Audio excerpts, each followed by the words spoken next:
Bismillahirrahmanirrahim. Assalamu alaikum students, how are you? I hope you all are well. Chapter number 2 Vectors and Equilibrium. आज हमने अपने remaining short questions को discuss करना है। Previous lecture में हमने क्वेश्चन नंबर 2.12 तक डिस्कस कर लिया था, तो चलिए देखते हैं हमारे पास क्वेश्चन नंबर 2.13 क्या है। How would the vectors of the same magnitude have to be oriented. अब उन्होंने कहा कि आपके पास टू वेक्टर्स हैं सेम मैग्नीट्यूड में, मैग्नीट्यूड उनका एक जैसा है, ठीक है।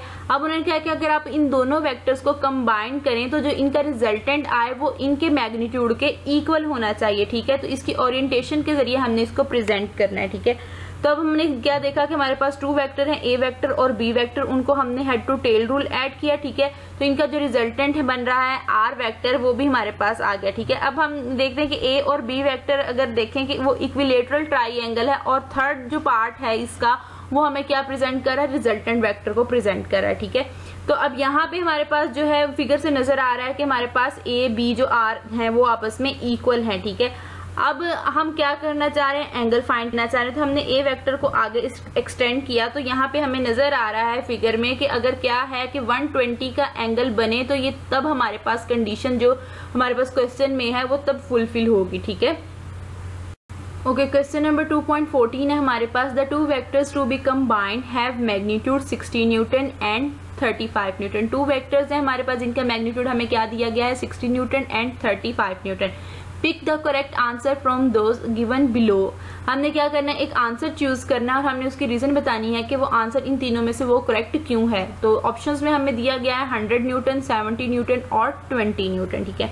अब हमें ये बात पता है कि अगर हम क्या करें, वेक्टर्स को अगर दो वेक्टर्स पैरेलल हैं, ठीक है, तो हम वो तब हमें क्या देते हैं, मैक्सिमम वैल्यू देते हैं, ठीक है।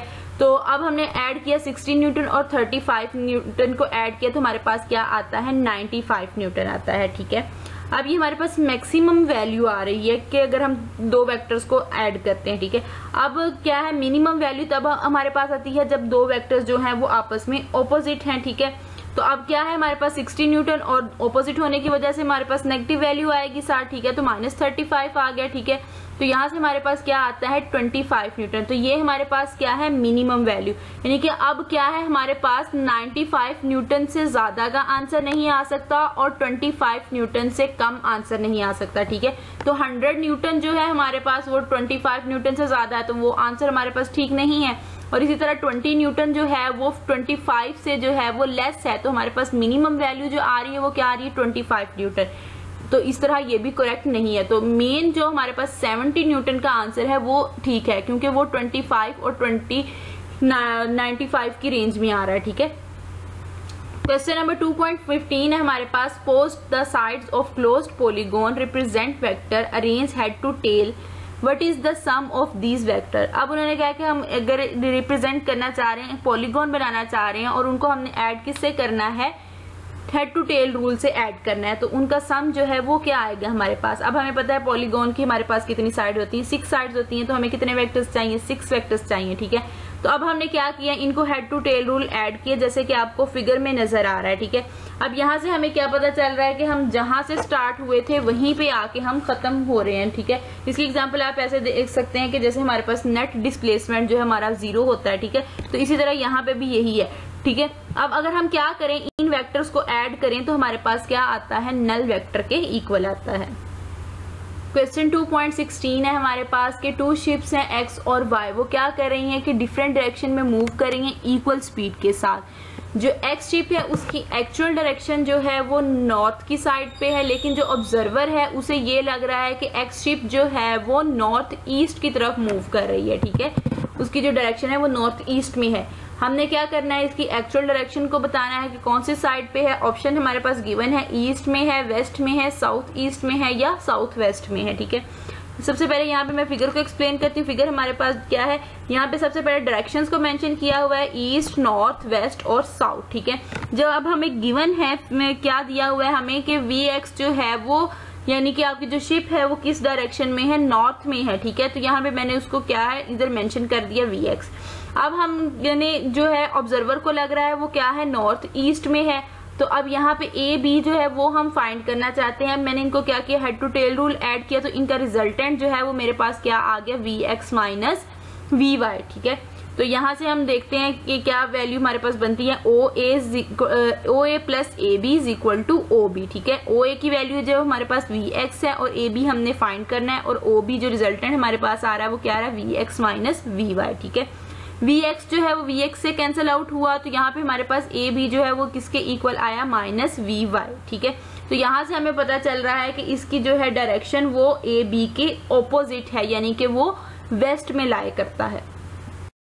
क्वेश्चन 2.16 का सेकंड पार्ट है, हमारे पास एक फोर्स F है जो क्या है, ऑब्जेक्ट P जिसका मैस M है उस पे एक्ट कर रही है, और उन दोनों के दरमियान इंक्लाइंड प्लेन के साथ वो एंगल जो है वो थीटा का बना रही है। हमने क्या फाइंड करना है कि नेट फोर्स फाइंड करनी है, और इसके साथ देखना है हमने कि उस पे जो है वो कौन से कंपोनेंट्स जो है वो इन नेट फोर्स में एक्ट करेंगे, इसके साथ इन्वॉल्व होंगे। ठीक है, तो जैसे कि हमने देखा कि वो मैस है, ऑब्जेक्ट का मैस है m, वो क्या करेगा, डाउनवर्ड एक्ट करेगा mg। ठीक है, तो हमने क्या करते हैं, सबसे पहले वेट जो है उसको टू कंपोनेंट्स में रिजॉल्व कर लेते हैं। तो दो कंपोनेंट्स हमारे पास आ जाएंगे wx और wy, जो कि क्या है mg cos थीटा और mg साइन थीटा। ठीक है, और इसी तरह हमने फोर्स F को भी टू कंपोनेंट्स में रिजॉल्व कर लिया, जो कि क्या आएंगे हमारे पास Fx और Fy। Fx जो है वो F cos थीटा आ गया और Fy जो है वो F साइन थीटा आ गया। ठीक है, अब यहाँ से हमें फिगर से नजर आ रहा है कि मैस M जो है उस पे क्या है, रिएक्शन फोर्स जो नॉर्मल फोर्स वो भी R एक्ट कर रही है। ठीक है, अब वो क्या है, F साइन थीटा और mg साइन थीटा के ऑपोजिट डायरेक्शन है उसकी, और क्या है वो इक्वल है मैग्नीट्यूड में। तो वो क्या करेंगे, इसकी रिजल्टेंट को कैंसिल कर देंगे, तो हमारे पास टू फोर्सेस रह जाएंगी जो क्या है, F cos थीटा और mg साइन थीटा। तो ये हमारे पास नेट फोर्स इसके इक्वल आ जाएगी, F cos theta minus mg sine theta is equal to net force acting upon along the plane.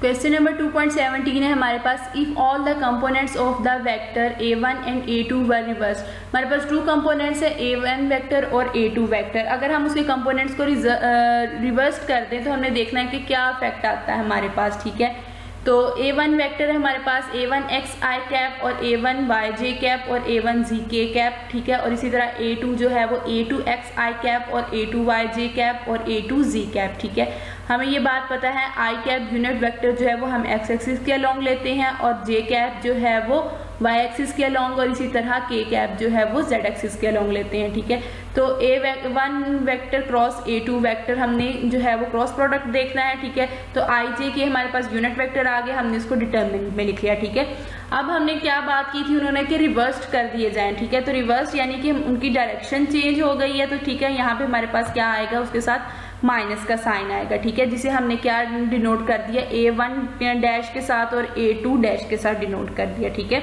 Okay, जैसे कि हमने प्रीवियस स्लाइड पे देखा कि हमने जो है वो रिवर्स कंपोनेंट फाइंड किए हैं। ठीक है, तो यहाँ पे हमने उनकी वैल्यूज पुट की, तो यहाँ इसको सॉल्व किया तो हमारे पास क्या आ रहा है, a1 vector cross a2 vector is equal to a1 dash vector cross a2 dash vector. ठीक है, यानी कि हमारे पास दोनों जो है वो इक्वल आ रहे हैं, तो इससे हमें पता चलता है कि इस केस में जो है वो कोई फर्क नहीं पड़ता, हमारे पास जो है वो सेम वैल्यूज ही आएंगी। क्वेश्चन 2.18 है हमारे पास, name the 3 different conditions that could make a1 vector cross a2 vector is equal to null vector. ठीक है, कि हमने 3 डिफरेंट कंडीशंस बतानी है कि जिसमें ये जो है हमारे पास नल वेक्टर के इक्वल है। ये फॉर्मूला हमने डिस्कस किया हुआ है पहले, a1 vector cross a2 vector is equal to a1 into a2 into sine theta n vector. ठीक है, n वेक्टर यहाँ पे डायरेक्शन को शो करता है। ठीक है, अब क्या है, फर्स्ट कंडीशन हमारे पास क्या है कि अगर a1 या a2 में से दोनों में से कोई भी एक जो है वो 0 के इक्वल आएगा, तो ये तब हमारे पास क्या है, नल वेक्टर आएगा। ठीक है, और दूसरी कंडीशन हमारे पास क्या है कि अगर आपके ये दोनों वेक्टर्स a1 वेक्टर और a2 वेक्टर जो है वो पैरेलल हो तो हमारे पास उनके दरमियान जो है वो कोई भी एंगल नहीं बन रहा होता, 0 एंगल होता है। ठीक है, तो तब भी जो है साइन 0 आपको पता है कि वो 0 के इक्वल होता है, तो तब भी हमारे पास क्या आएगा, नल वेक्टर आएगा। ठीक है, या तीसरी कंडीशन हमारे पास ये है कि या दोनों वो आपस में एंटी पैरेलल हो तो आपको पता है कि 180 डिग्री का एंगल बनता है, तो साइन 180 जो है वो भी 0 के इक्वल होता है, तो यहाँ से भी हमारे पास क्या आता है, नल वेक्टर आता है। ठीक है, क्वेश्चन 2.19 है हमारे पास, आइडेंटिफाई ट्रू और false statement and explain the reason. ठीक है, फर्स्ट क्या है हमारे पास, a body in equilibrium implies that it is neither moving nor rotating. ठीक है, तो ये फर्स्ट वाली जो है हमारे पास ये गलत है, ये नहीं ठीक, क्योंकि जो है हमने ये एक बात डिस्कस की हुई थी कि बॉडी के लिए इक्विलिब्रियम के लिए ये होना जरूरी नहीं है कि वो आपकी बॉडी जो है वो रेस्ट पोजीशन में हो, ये जरूरी है कि उसका एक्सेलरेशन जो है वो 0 हो। ठीक है। दूसरी क्या है, if coplanar force is acting on a body from a closed polygon then the body is said to be in equilibrium. Yes, ये बिल्कुल बात ठीक है, ये हमारी फर्स्ट कंडीशन ऑफ इक्विलिब्रियम जो है वो इस पे सेटिस्फाई होती है। क्वेश्चन 2.20 है हमारे पास, a picture is suspended from a wall by 2 strings. एक पिक्चर जो है वो हमने वॉल के साथ हैंग की हुई है, ठीक है, 2 स्ट्रिंग्स के जरिए। अब हमने डायग्राम के जरिए इसको शो करना है कि टेंशन जो है वो किस कंडीशन में हमारे पास मिनिमम आएगी। ठीक है। तो अब यहाँ पे आपको जैसे कि फिगर में नजर आ रहा है हमारे पास कि टेंशन टी जो है वो स्ट्रिंग में प्रोड्यूस हो रही है। हमने क्या किया, उसको कंपोनेंट्स में रिजॉल्व कर लिया, जो कि हमारे पास क्या आ गया, टी एक्स आ गया और टी वाई। टी एक्स जो है वो क्या आ गया, टी कॉस थीटा, और इसी तरह टी वाई जो है वो क्या आ गया, टी साइन थीटा। ठीक है। अब हमने ये कंडीशन जो है वो इक्विलिब्रियम की जब डिस्कस की थी तब डिस्कस की हुई है कि समीशन जो है F X is equal to 0 हो और समीशन एफ वाई जो है वो इज इक्वल टू 0 हो। ठीक है। तो जब हम एफ एक्स लेते हैं समीशन, तो तब हमारे पास जो है वो दोनों इक्वल वैल्यूज आ जाती हैं, वहां से हमारे पास थीटा की वैल्यू नहीं आती, वो मैक्सिमम मिनिमम वैल्यू हमें टेंशन की नहीं दे रहा। ठीक है। तो ये दूसरी कंडीशन में हमें मिनिमम वैल्यू आ रही है जो यहाँ पे मैंने डिस्क्राइब की हुई है। ठीक है। तो summation T Y is equal to 0। अब यहाँ पे हमारे पास वाई कंपोनेंट में 3 फोर्सेस जो है वो एक्ट कर रही हैं। ठीक है। एक टेंशन T1 की वजह से और एक टेंशन T2 की वजह से, और दूसरा क्या है, उनका वेट जो है आपका फ्रेम का वो क्या है, डाउनवर्ड है। ठीक है। ये दोनों ऑपोजिट डायरेक्शन में है। ठीक है। तो इस वजह से हमने W को क्या ले सकते हैं, नेगेटिव ले सकते हैं। वो तो जब इज इक्वल टू के इस साइड पे आएगा तो वो पॉजिटिव हो गया। ठीक है। तो 2t sine theta is equal to W आ गया। ठीक है। हम यहाँ से हमने टेंशन T की वैल्यू निकालनी है, तो क्या आ गया, W is equal to 2 sine theta. ठीक है। अब हमें ये बात पता है कि हमारे पास थीटा की जितनी मैक्सिमम वैल्यू होगी टेंशन T जो है वो उतना मिनिमम होगा। ठीक है। तो मैक्सिमम वैल्यू थीटा की जो है वो हमारे पास क्या आती है, 90 डिग्री पे साइन थीटा जो है वो हमें 1 देता है। ठीक है। तो यहाँ पे हमने साइन 90 डिग्री, तो यहाँ से हमारे पास जो है वो टेंशन T क्या आ गई, W/2। ठीक है। तो यहाँ से हमें इस बात से अंदाजा होता है कि अगर हम क्या है स्ट्रिंग्स को वर्टिकली जो है वो लेंगे तो तब हमारे पास जो है वो टेंशन T जो है वो मिनिमम आएगा। ठीक है। जैसे कि यहाँ पे आपको फिगर में नीचे नजर आ रहा है। ओके, लास्ट क्वेश्चन है हमारे पास, question 2.21, can a body rotate about its centre of gravity under the action of its weight. नहीं, तो ये हमारे पास पॉसिबल कंडीशन नहीं है। हमने ये बात डिस्कस की हुई है कि टॉर्क जब किसी भी बॉडी में प्रोड्यूस होता है तो उसके लिए हमारे पास मोमेंट आर्म होना चाहिए। तो ये सेंटर ऑफ ग्रेविटी में से ही पास करिए, तो यहाँ पे हमारे पास मोमेंट आर्म नहीं है। ठीक है। तो यहाँ पे जो है L है हमारे पास क्या आ गया, 0 आ गया। ठीक है। तो जिसकी वजह से टॉर्क भी हमारे पास क्या आएगा, 0 आएगा। आज का लेक्चर हमारा यहाँ पे कंप्लीट होता है। हमारे सारे शॉर्ट क्वेश्चन आज हमने कंप्लीट कर लिए हैं। आई होप आपको इनकी समझ आ गई होगी। Thank you for watching.